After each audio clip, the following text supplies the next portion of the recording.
All right, we got KRS ONE in the building, man. How you doing? I'm good. Man, thanks for coming down to UrbanCityTV, man, getting this interview done. So, man, you're one of the pioneers of hip-hop, one of the forefathers, you know, founding forefathers, you know what I mean? That's what everybody looks up to you. Don't make me blush. Remember my age. Man, a lot of people put you in their top 10, man. Oh, you're one of the, you know, you're in my top 10 for sure, brother. It. So, where does your passion for hip-hop come from? I got to ask you that. Hip-hop started on my block. 1520 Sedgwick Avenue in the Bronx. I lived at 1600 Sedgwick, which was the building right next to Kool Herc. We used to hear the parties, hear the people jamming and stuff. 73 in the Bronx. That's where I started. That's where hip-hop started. That's where I started. And I watched it come up different from how the rest of the world has seen it when hip-hop was first. And first we didn't even call it hip-hop. It was just us. Right.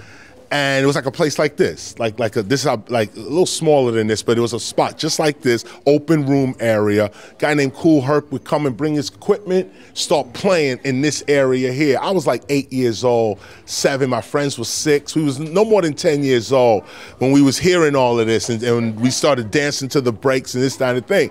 But my point is that it went further because when it was starting, we had double dutch. We had martial arts. Bruce Lee was huge back then. Wu-Tang Clan continues this as well.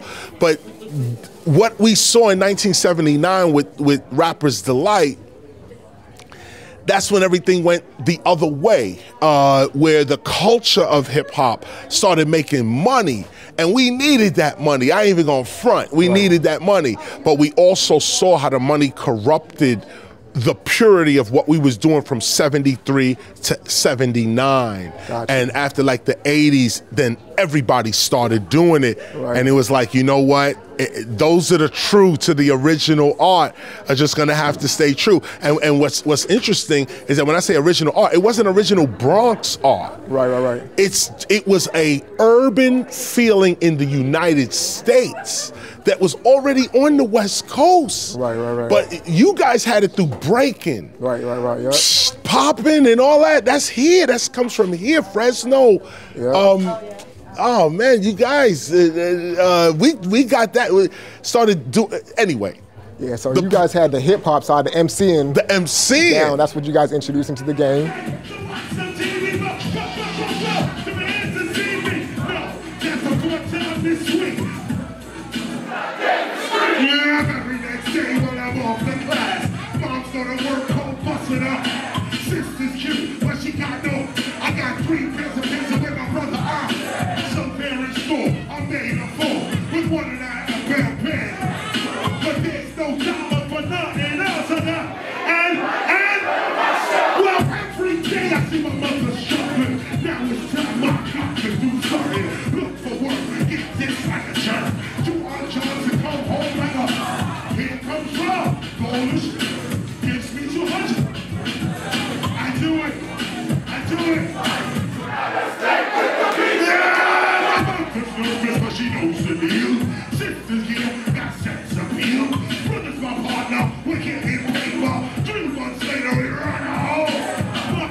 In 1992.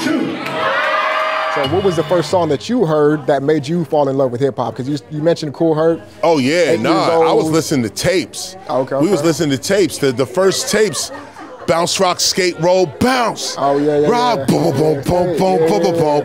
Yes, y'all. Rock, y'all. Oh man, that's what it was. Definitely, big beat, cutting up big beat. You get Run DMC did a tribute to that style of MC with the record. Here we go. Here we go. Well, that what they did, that's their song and their style. But that style, big beat with 2 or 3 guys rhyming over. Everybody had a rhyme like that over big beat. Run DMC, they just immortalized it. They made it like this is what it's supposed to sound like. And made it do it like big up to Jam Master Jay all day. Yes, sir, man. Rest in peace, man. No Definitely, doubt. man. So Boogie Down Productions. Yes. Yeah, man. That's where you guys started and everything, and that was big. So moving on from that, I know you started the Stop the Violence movement. Yes. Right. So and that was a big thing after was Scott LaRock? Scott LaRock, yeah, yes. Yeah. After he got killed and everything, so that kind of broke up the group. And you continued on with that. So that's a big thing that you're advocating, right? So where has that evolved to now? Well, you know, revolution only works for those that participate. So when you put a movement forward, it's not for everybody. And we knew that going in. It was a lot of opposition to the Stop the Violence movement because people didn't want, certain people, executives, those who had money to gain, and artists, they didn't want hip hop to have rules or regulations. They didn't want hip hop to be institutionalized. And in a lot of ways, that made me back up real quick because I said, oh, we're not here to institutionalize hip hop or put unwarranted rules on it. Like, that is not what we're trying to do. But we also saw that we were the continuation of the civil rights movement. My teacher's Kwame Ture, Stokely Carmichael. So it's like, you can't speak to these men and women who've been in the struggle, got something to tell you, wearing stripes, and then you grab the mic and it's, yo, we got that. You just saying any old thing. You're talking about nothing. So for us, it wasn't like looking at everybody else and saying, oh, they not talking conscious or they not hip hop or this and that. It was like, they didn't have the experience that we had. We know Black Panthers for real, for real. You know, like I said, you know, Malcolm X's, his daughter, Aisha Shabazz, Malcolm X's daughter. When you meet her and talk to her, you can't come off that conversation and then go on the mic and say stupid stuff.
When you go back to the Stop the Violence movement, I was saying to the lady, it's a certain time we were in, a certain consciousness we were dealing with.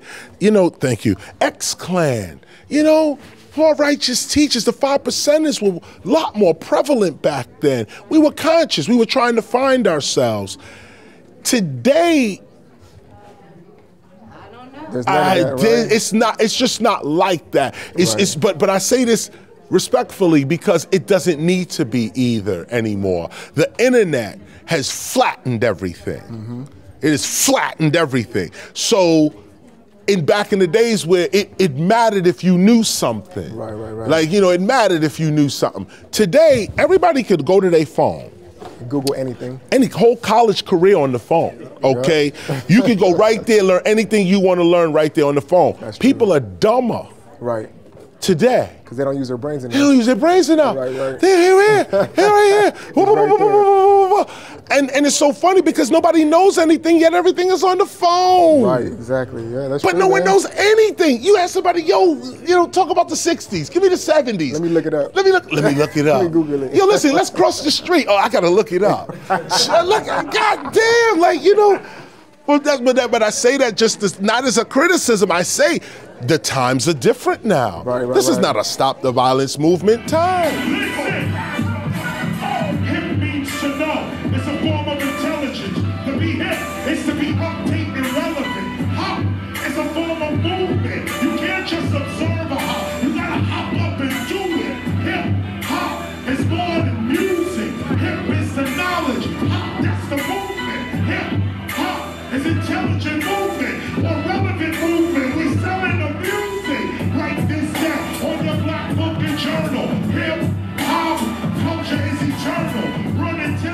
introduced a popular term, edutainment. Yes. That was the first time I heard it was when you brought it to light. Yes. And nowadays people still use that term. Yes. Especially, you know, people that try to educate in hip hop, like the J. Cole's. Oh, yeah. He's definitely one of those people. No doubt. Kendrick Lamar's, and you are one of the relevant artists that still kind of, you know, that still put that message out there. So do you think it's important to still do that, or do you think it's completely lost? Of course. No.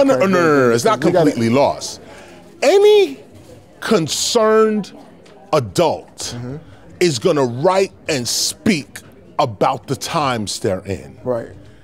Every artist is not like this. Right, this is why it's important when a Kendrick Lamar, a J. Cole, KRS One, man, because he's still I'm thinking of ASAP Rocky. I mean, it's just like, you know, I'm just saying when these guys actually come up with brilliant lyrics about the society, yes, and you speaking to your people in the way in which you like the style in which you come in with is the style that people want to hear about it today. Right. But that takes a special individual, and that's why I say I commend them. You know, anybody who pick up the mic and want to say something of some relevance, it's a special thing that you're doing because everybody can't do it, and everybody shouldn't do it. Right. You know, music is meant to have fun. You're supposed to chill.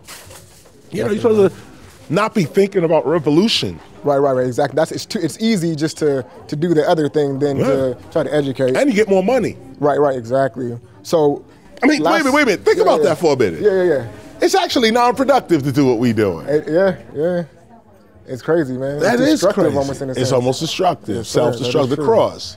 So as far as today, man, what keeps you going? And I just want to know what advice do you have to the artists that are up and coming right now?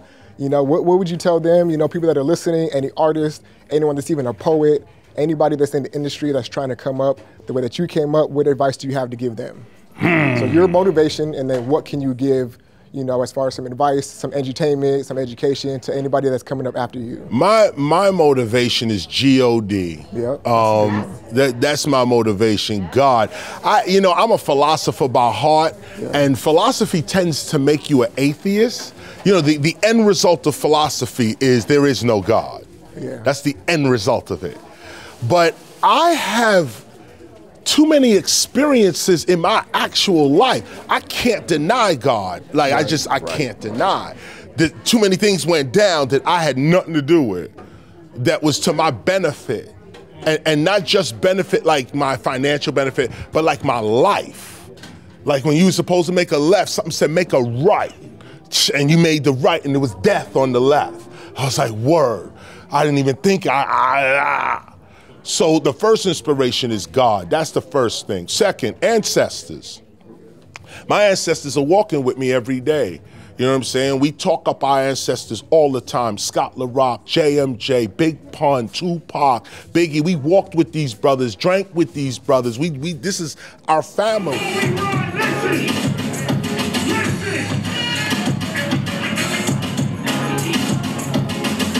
This is called my philosophy. 1988. If you remember the lyrics, let's get this shit straight. Let's begin. We're gonna be explaining like instructions to a game. I'm not saying it's the kind of rational. When I be asking you, who's going to this one or that one? What one or that? This the pumpkin will jump up to us. KRS One, it's just about to be the truth. I was in a museum somewhere, and I saw some white kids go by, just regular Germans, they just having their fun. They had a Run DMC shirt on like this. They have no idea what they're wearing, and I know they didn't. These are just young kids. They like the design. They like the, you know, the Run DMC design, the red ball, Run DMC, and then the red ball. They don't even know what that means. Who Run DMC is. They just like the design, and so they sporting the design and this and that and the other and so on. I'm in the South. I'm gonna get to this point. I'm in the South, getting gas. 3 girls jump out of a pickup truck. 2 black girls, white girl, jump out the pickup truck. We want an autograph, yo, what's up? I look on the license plate, Confederate flag. Wow. But in the truck, 2 black girls, white girl driving the truck. Okay, and what is it? Confederate, that was like something stuck on there from somewhere else. Right. The point is, you gotta know people. You look at something, you say, oh, no, it's not. You know what I'm saying? You see people running around Trump and Pence stickers. You'd be like, what the hell is on their mind? Right. But then if you really sit down and talk, you'd be like, damn, you know, that's the same thing on my mind. Different perspective. Different perspective.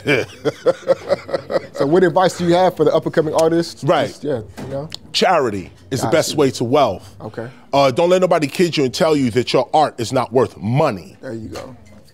Okay, money, M-O-N-E-Y. Your art is valuable. Hip hop is valuable. This is what we forgot.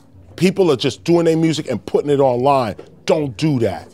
Do your music, do a video. Treat your thing like it's a diamond in the, like, don't just throw it out there. Make something of what you do. It's like the person who could make a pound cake. You know, we could all just make the pound cake, or cornbread. We could all make the cornbread, but grandma's cornbread, there's something about, she got the same mix you got. But somehow when she do it, it's this. This is the point. This is the number one point. First and foremost, I would say, am I out of your range? I know I'm all over the place, right? You good, right? Okay.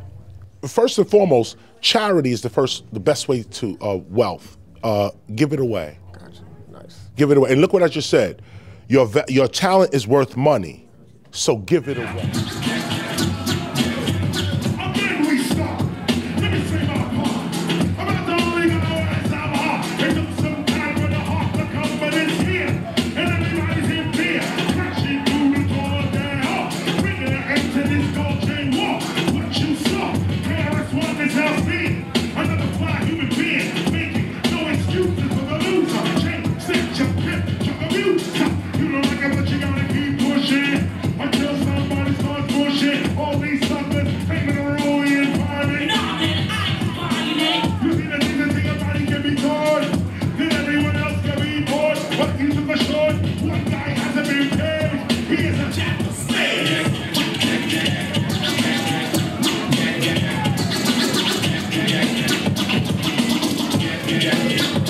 He's a kind of guy, courageous, loyal, but don't let the temple boil. Now, only somebody who's dope can do that. Give you an example. When I first started, I'm sleeping on the train. I'm writing my rhymes on tissue paper, the paper from the hospital. They give you napkin, that brown paper that they give you in the hospital, you can just take. That's what I was writing my rhymes on. Wrote my whole album, Criminal Minded. Wow. Wrote it down. Went and got my record deal. I knew they was ripping us off.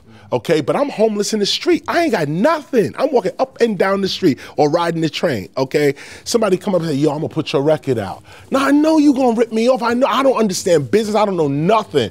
But the one thing I do know is I'm dope. I know that to myself. I don't need nobody telling me that. In the mirror, mirror, mirror on the wall. Okay, that's what it has to be. Now, the minute you say I'm dope, next guy gonna come, oh man, he conceded. He think he all that. That's how you lose, right there. I've seen hundreds of careers. Dude was dope, spitting the raw, had some talent. Somebody come along, you should humble yourself. You too haughty, man. You trying to this, that, and the other. Career over. Okay, over. You don't get nothing in this world being humble. Nothing. Okay, nothing. If you don't speak up for yourself, ain't nobody else speaking up for you. This is the first lesson we had to learn in the Bronx.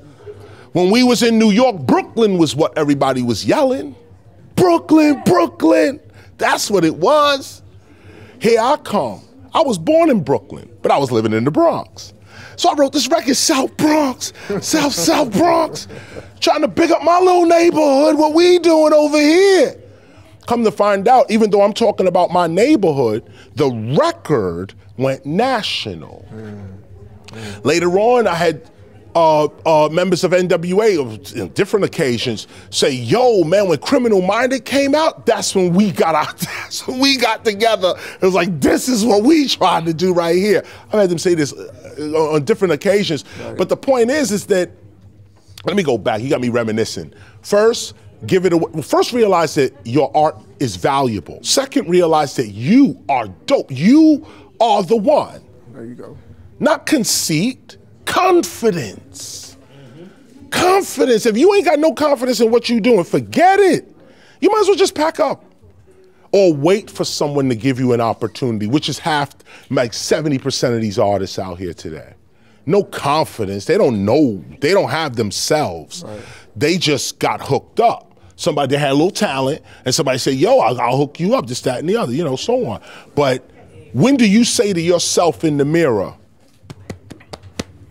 I've been practicing for 3 weeks, listen to this. Right, yeah. Blah, blah, blah, blah, and I am the one. Now, if you ain't coming, and that's another thing with the 80s and the 90s, people forgot about that. This is a very humble generation, too. Right. Very, I don't want to talk, da, da, da, da. It seems like the more education we get, the more passive we get. Yo, what's up? This is KRS One. You're watching Urban City TV.